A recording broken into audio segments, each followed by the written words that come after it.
আজকে আপনাদের সামনে আমাদের কথা বলার ছিল আনন্দ উৎসাহ নিয়ে, কিন্তু দুঃখের বিষয় এই মুহূর্তে আমরা এসেছি ভারাক্রান্ত হৃদয় নিয়ে।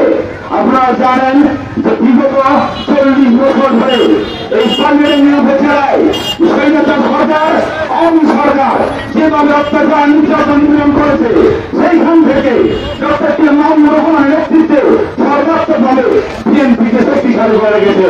আমরা বিগত দিনে জানছেন যে আওয়ামী সরকার আমলে, এই স্বৈরাচার সরকার আমলে আমাদের বিএনপি সুবিধাবাদী মানুষ তার একত্রিত হয়ে এই ডক্টর টি মাহমুদুর রহমানকে পুরস্কৃত করার জন্য অস্ত্র মামলা দিয়েছিলেন, সেখানে পরাজিত করতে পারেন নাই। বিগত দিনে মিথ্যা মামলা দিয়ে ফাঁসিয়েও নির্যাতন করার চেষ্টা করছেন, পারেন নাই, আপনাদের সফল হয়নি। সেই জন্য এই 5 আগস্ট যখন বাংলাদেশ থেকে স্বৈরাচার আওয়ামী সরকার বিলুপ্ত হয়, আমরা যখন এই স্বৈরাচার সরকারের বিলুপ্তের জন্য আমরা দিন রাত আন্দোলন করে গিয়েছি। যে মামলা হয়েছে, হামলা হয়েছে, পরিবার থেকে আমরা বিচ্ছিন্ন হয়েছিলাম, আমরা বাড়ি থেকে বিদায় নিয়েছিলাম, আমরা বলছিলাম আমরা হয়তো কখনো বাড়িতে ফিরতে পারবো না। ঠিক এই ডক্টর টি মাহমুদুর রহমান এবং নেতৃত্বে আমরা সর্বোচ্চভাবে তার শান্তিপূর্ণভাবে অবস্থান করেছিলাম। আমরা শুধু বাইরে নিয়ে নয়, ঠাকুরগাঁও, দিনাজপুর, রংপুর, বগুড়া সহ ঢাকা সহ যতগুলো কর্মসূচি হয়েছে, আন্দোলন হয়েছে, সবগুলোতে ডক্টর টি মাহমুদুর রহমান ও আমার নেতৃত্বে আমরা আন্দোলন করেছি।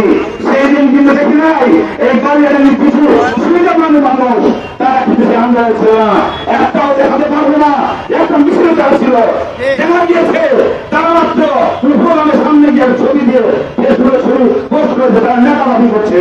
আমি ছাড় জানাই এই ধরনের নেতৃবৃন্দদের তারা আজকে বড় বড় কথা বলছে।